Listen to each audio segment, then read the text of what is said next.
Hello, and welcome to Bar Down Breakdown episode 152. We figured we'd take a little bit of a different approach on this episode because there is something so juicy. It's lighting the world on fire right now.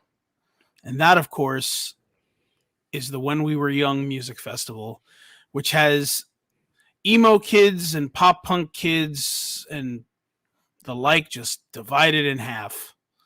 It's very interesting to see people going so crazy about this. And I'm kind of interested to hear Mikey's opinion. I'm sure he's interested in hearing mine. And of course, we're interested in hearing yours too. So, if you're checking this out, let us know what you think about this festival in the comments and all that fun stuff. But just to give you some context clues in case you have been under a rock, the When We Were Young Festival was announced for October 22nd, 2022 in Las Vegas at the Las Vegas Festival Grounds.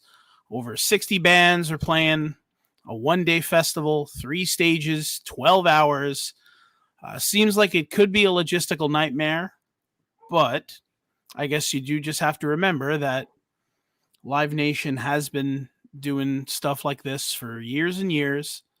So you could teeter on the optimism or the pessimism, but let's talk a little bit about it. So before we talk about, I guess, like what we think about how the festival's going to go, what problems there are, I kind of want to talk about the lineup, right? I mean, like, that is just a staggering lineup. I mean, we talk about only 2001 to 2005, and like I would say 75% of the bands fit into this.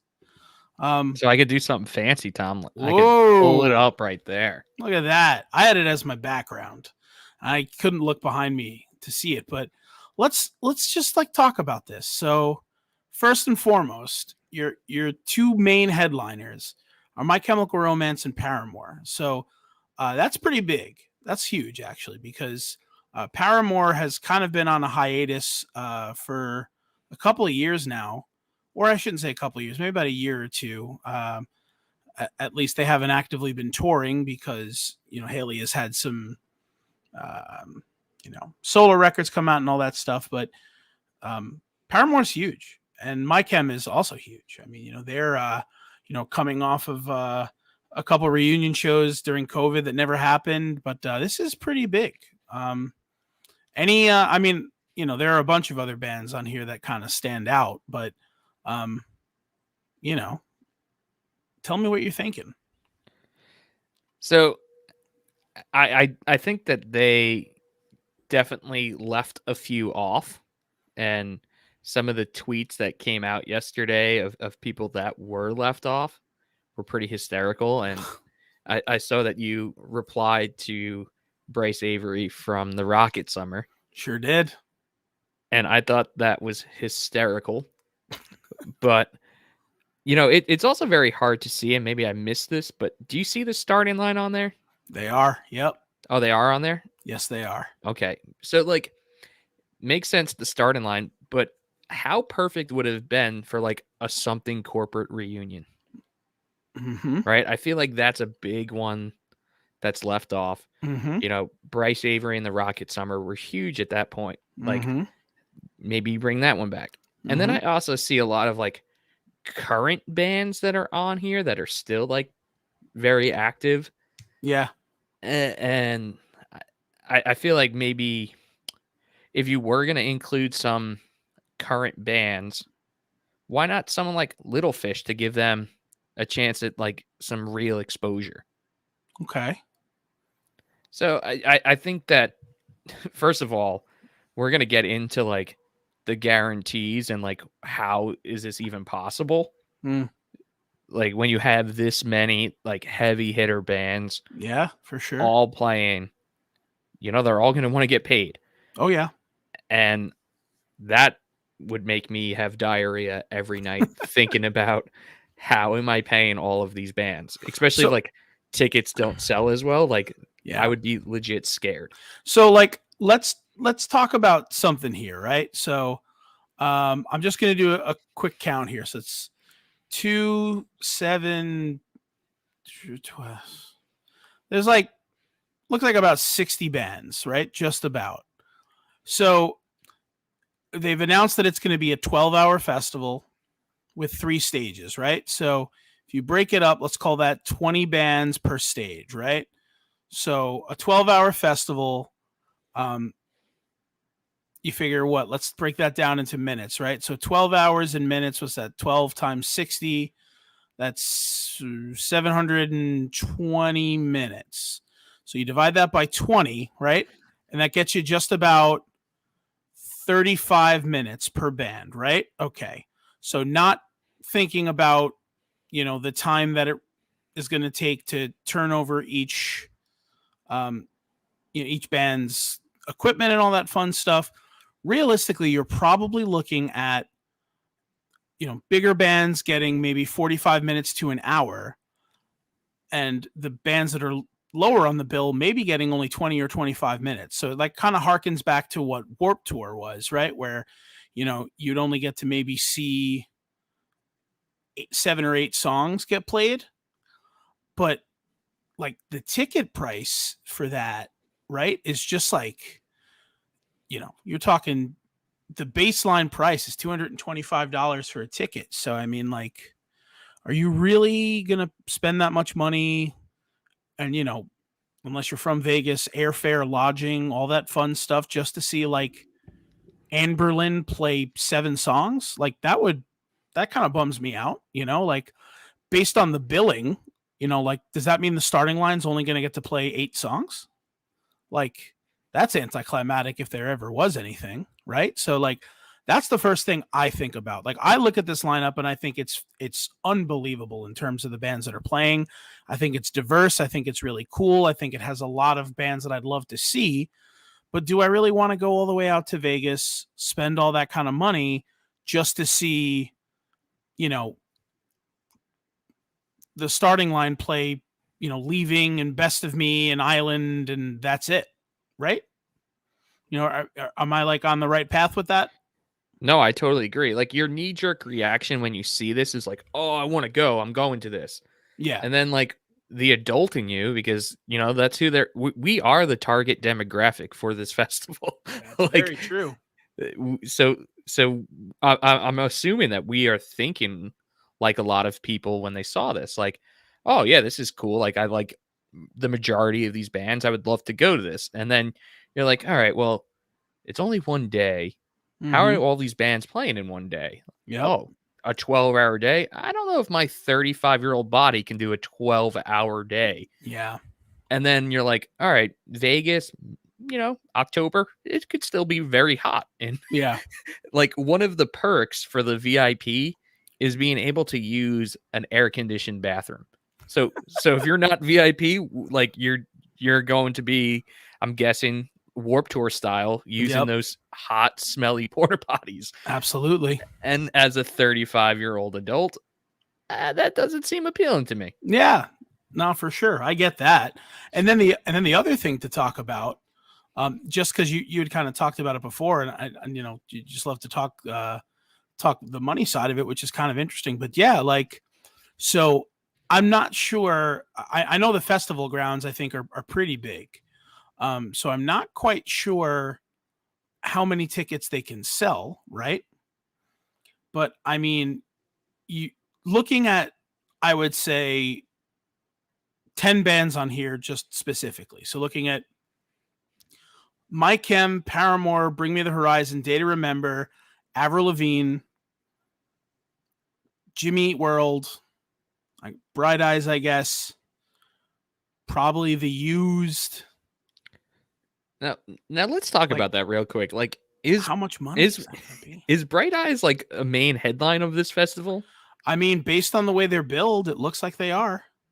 I mean, Maybe like, I'm like completely out of touch there, but that seems a little out like as the outlier there between like the other ones that I are would listed as I the would say headliners. it's definitely an outlier, but also Bright Eyes were an enormous, like, sad boy act in the early 2000s. I mean, like they were like one of the biggest, you know. But I mean, you know, I don't want to sit here and try to pontificate because I don't know the music business that well. But you'd have to think probably My Chem and Paramore alone are probably looking at like easily 50 grand each, if not more, right? I would think. And then, I mean, Bring Me the Horizon and A Day to Remember, they're probably up there as well, especially Bring Me the Horizon being from England. You've got Avril Lavigne, who I'm sure, you know, they're going to pay a lot. I don't, you know, that to me is probably the biggest outlier just because, like, you know, I could care less, but there are some other bands on this bill that have like smaller billing in terms of where their stickers are, but that are still like pretty hefty. I mean, like the main headlined Sad Summerfest, I'm pretty sure. You know, you've got bands like the All American Rejects who were huge. You've got Pierce the Veil who are huge. The Used were huge. Manchester Orchestra is enormous. Taking Back Sunday, Dashboard. And then you've got like all of these smaller bands that are getting smaller billing, but they're still like bigger bands. I mean, you've got Ice Nine Kills, Neck Deep. You know, you've got Sleeping with Sirens, Dance Gavin Dance. You've got, you know, all of these bands that like by themselves like sell out tours, you know? So there's probably a lot of money in this festival, like a lot of it. And I guess that's why they're hoping that, you know, they could pull the nostalgia card and people from all over the country or hell all over the world will pay $250 a ticket to do this.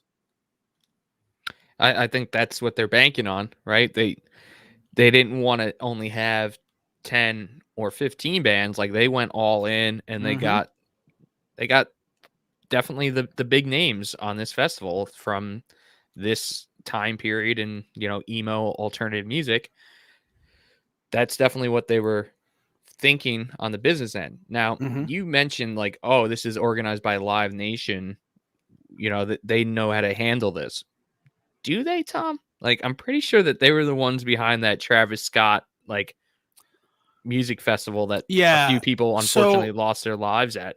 Yeah. Yes. It's kind of hard to like address that, right? Because Live Nation was the promoter, but at the same time, the onus was on. I mean, it falls on the promoter, of course, but the onus was also on the security that were there that maybe weren't doing their job to best police, you know, how the you know the crowd was, and a little bit of the onus is on the performer to not, you know, recognize when people are in trouble. But yeah, I mean, Live Nation, a lot of people have, you know, been going onto Twitter and social media to say that like this is Live Nation's way to like combat the negative publicity that they unfortunately got with the Astroworld, you know, tragedy. And maybe they're right. You know, maybe that is correct. Maybe this is, you know, a way to not only change their public image but recoup some money. But I mean, when I think of Live Nation, I think of, you know, things like, you know, Bamboozle, I think was a Live Nation event, if I'm not mistaken. Skate and Surf might have been, or Skate and Surf might have been something else. But like I know that they've done a tremendous amount of festivals and shows like this. So, you know, I'm not too. I don't want to harp on like Live Nation and Astroworld and all that kind of stuff, just because I don't want to speak out of turn. But you know, I mean, I think if handled well, this could go off. But then again, the other caveat here is what's the world going to be like in October, and what bands are, you know, in the midst of postponing tours now that might not be able to do this because they have to postpone dates for then, or who isn't going to be able to make this festival and who's waiting in the wings on the B squad to come in, you know? So there's a lot of different variables here, I think. Now, did you read the fine print on the website? I read a little bit of it, but I know the big glaring thing I saw is that they did say that there were no refunds. 100% no refunds. So, like you mentioned, you know, October, knock on wood, hopefully, you know, the world and this country is looking back on the pandemic as something in the past, but it's really hard to predict that's going to happen by October. And you already mentioned, it's January right now, middle of January, end of January, and a lot of the bands that are on here are canceling tours right now that are scheduled for the spring and even into Junes and July. So Yeah. if I'm shelling out and as an adult, a 35-year-old adult, if I'm out $250, it's not the end of the world for me. Yeah. However, that's the bottom of the barrel. Yeah. There are VIP packages that go up into the thousands. Yeah. So, at that point, then you got some people that are going to be very, very upset if, that, let's be honest, if you're paying and willing to pay thousands of dollars to go to this festival, you're probably looking to see like My Chemical Romance and Paramore and the big names, right? But who knows, knock on wood, what could happen in October if those acts have to drop off this festival. Are you still then like, $1,200 was a good investment for this festival? I don't know. Yeah. I think you're going to be a little angry. I would agree with that. And then I definitely would. So what I'm going to do is we're going to real quick talk about our sponsor DraftKings. But after I do that, I'm going to kind of give you some insight as to how I would have booked this festival. What I would have done to have made it more special, more appealing. And then you can give me some of your final thoughts on that too. But before we kind of dig into that, I just wanted to, kind of tell everybody about our sponsor, DraftKings. So as you guys know, NFL playoffs are in full swing, and we're on to the divisional round at this point. So DraftKings is an official sports betting partner of the NFL, and they're celebrating a huge odds boost for new customers. If you remember from an episode ago, they're doing 56-1 odds right now on any team in celebration of Super Bowl 56. So if you bet $5, you can get 280 in free bets if your team wins. This is awesome. So if Sportsbook isn't available in your state yet, you can still get in on the action of the divisional round. Everyone can play for huge cash prizes with DraftKings daily fantasy football contests. And DraftKings has given all their new customers a free shot at millions of dollars in total prizes with just their first deposit. Millions of dollars. You got to love it. DraftKings is just out here killing it. So download the DraftKings Sportsbook app now. Use the promo code THPN, the Hockey Podcast Network, THPN, and get 56-1 odds on any NFL team. So pick any NFL team that's still in the hunt for it. Bet just $5. You can win 280 in free bets. That's so awesome. Promo code THPN for those 56-1 odds at DraftKings Sportsbook, an official sports betting partner of the NFL. And do remember, you have to be 21 years of older, New Jersey, Indiana, or Pennsylvania only, new customers only. You have a minimum $5 deposit and $1 wager required, one per customer, and restrictions do apply. So see DraftKings.com/sportsbook for detail. Gambling problem? Call 1-800-GAMBLER, or who else would you call, Mikey? Our boy Vinny from I Am the Avalanche, or the movie Life. Yeah, he's both. He's in both. He's in both. So that was good. I like that. I think he did a good job there. So this is what I would have done. I'm just going to tell you what I would have done if I was. Can I just interject real quick, because I realized for that first 15 minutes of this segment, we were a little negative. At the end of the day, this is good for the music scene. So if everything goes off and there's no hiccups, it's going to be a great time.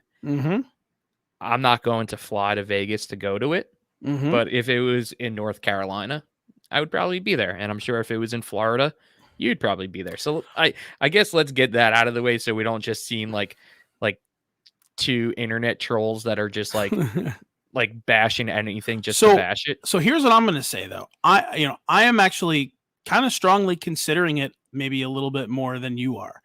And especially because one of the things that I've always wanted to do, I've never been to Vegas personally. Amanda has, my wife, she loves it.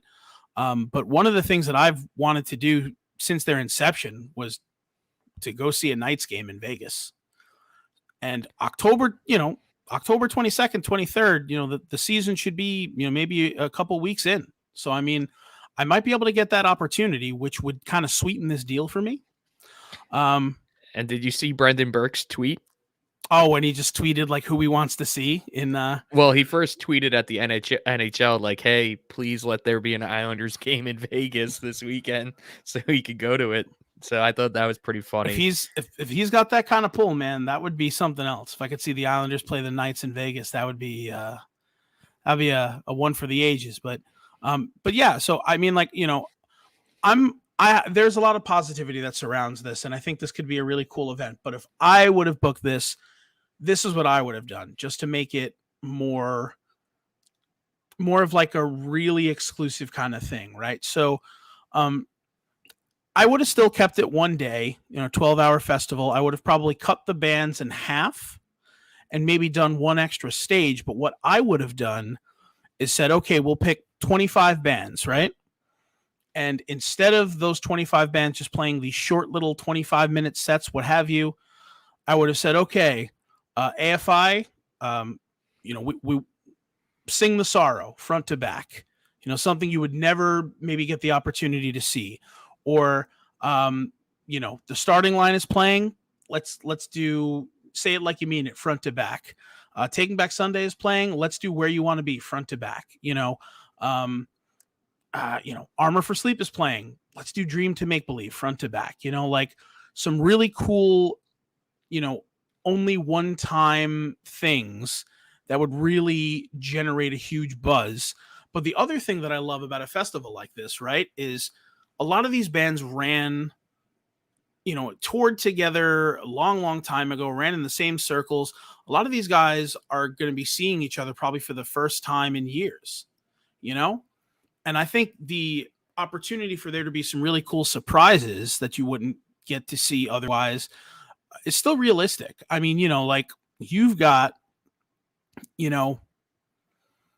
like just to say it, like, the thing off the top of my head, but Pierce the Veil has a song that has Jeremy from A Day to Remember that he's featured on. This is going to be a cool time where I guarantee you they're going to play that song and he's going to come out and sing his feature, right? You might not get to see that very often. You've got bands like, Census Fail and The Starting Line, who like were both on Drive Through Records, who were like both, kind of running at the same time. Like, who knows when those guys get together? Like, maybe one of them is going to be like, hey, let's do a Blink-182 cover and we'll all get on stage and sing it. Like, there might be some really cool things. But if I were booking this festival, I would have cut down the amount of bands, had them do, full album sets, something that would be a little bit more, fun and enjoyable. But again, like I said, we can only really sit here and pontificate. So who knows what this festival, with the genesis of it, was really supposed to be. I'm sure that they probably reached out to a lot of older and defunct artists to say, hey, would you want to do this? And logistically, they may not have been able to, or the money wasn't there. Who knows? I don't know.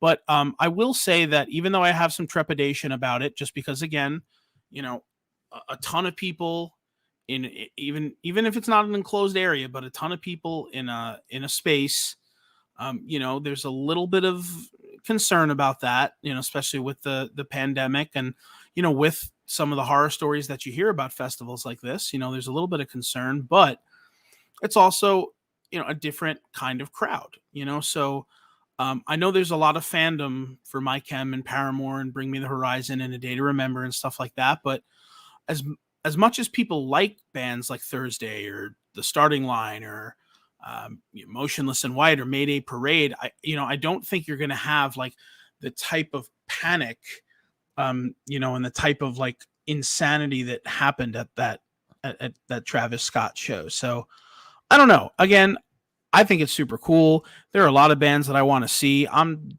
very much considering it, but I kind of just love to hear your final thoughts about it, Mikey, and kind of just let me know like where your head's at. Honestly, what you mentioned, like if they would have cut this in half and did what you said, like, guarantee that, Armor for Sleep's going to play Dream to Make Believe and like do some of those real nostalgic albums. Yeah. Like that might have been the convincing factor for me.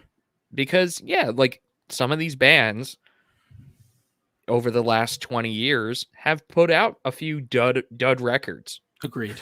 And the last thing you want to do after dropping that amount of money is see a band that you used to love 20 years ago playing all their new songs, where, you can't fault the band for doing that. But at the same time, like, if you're selling this as a nostalgic, like, when we were young tour, Yep. like, yeah, you better be playing those songs and albums from that time period.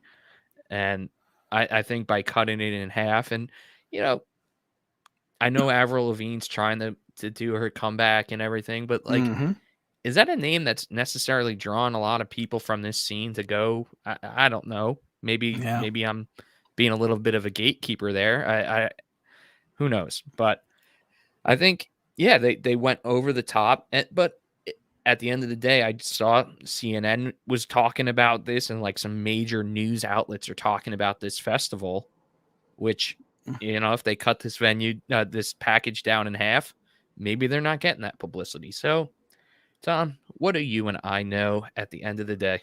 Nothing. And that's why Nothing. nobody reached out to us to ask us to put on this festival. And who knows? I mean, maybe thinking about Live Nation putting on a festival maybe gives us an idea for something. I don't know, but you might just have to keep tuning in to find out, because we were young at one point. Bar Down Breakdown. We certainly are not young anymore. We're not young anymore. Bar Down Breakdown, though. Bar Down Breakdown is still young. In terms of dog years, Bar Down Breakdown is like 97. 20, 97. We're not that. Bar Down Breakdown isn't that old, but who knows? Yeah, maybe. But you're going by dog years. In podcast years, 3 years is like 15 per year. Oh yeah, so then we're like 97. But hey, listen, at least you're listening to these old 97-year-old podcast geezers talk about all the crazy music that they love. But check it out. Tell me right off the bat, real quick, Tom, who's the number one band on this lineup that you're like, yep, I need to see them? For me? Yeah. Honestly, it's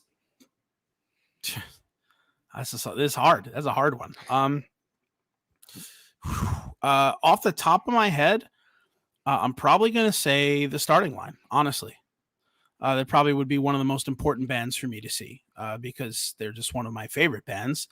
But like, if I had to pick 5, I would probably say the Starting Line. No. I can't pick 5. Okay, no, because that makes it easier. Because, all right, so I'm going to say that. Yeah, I'm going to say that the Starting Line. So then I feel like we're not the target demographic, because I feel like the target demographic would be like, oh, I definitely want to see My Chemical Romance. But to me, that doesn't do much for me.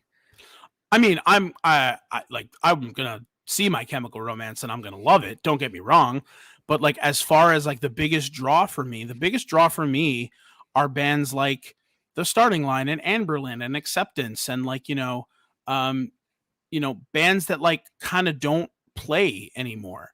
And for me personally, it's just those types of bands. The Starting Line, Thursday, Glassjaw, yeah. Freaking, like Dashboard and Taking Back Sunday, even, like, just bands that like, are kind of approaching maybe the twilight of their careers, but I guess My Chem and Paramore in that same boat. It's kind of hard to say. It really is. But what about you? What would be your biggest draw for this show?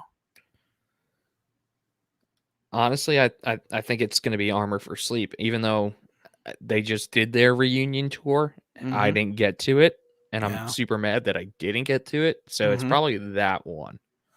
And I mean, like I said, like, there are bands on here that like, if they're not conflicting with like someone who I really, really want to see, I would go see. Like, I would see all of them. I would go like see. You said, there's going to be conflicts between only 3 stages. So yep. And it's gonna be, like I said, it's gonna be an interesting thing to see how this pans out. And I think a lot of people are gonna buy tickets, and then the next thing is gonna be when the dreaded schedule comes out. And then people are like, oh shit, I have to choose between AFI and, just Atreyu. Oh no, I got to choose between, the starting line or, like Manchester Orchestra. Oh shit, like how do I do that? Luckily though, you definitely got to think that like the bands that have the top billing probably negotiated like not having like anyone to counteract them. I'm really interested. I'm really interested to see how that pans out because I mean it's a 12-hour festival, but they might not have all of the stages running concurrently. They might like stagger some of them.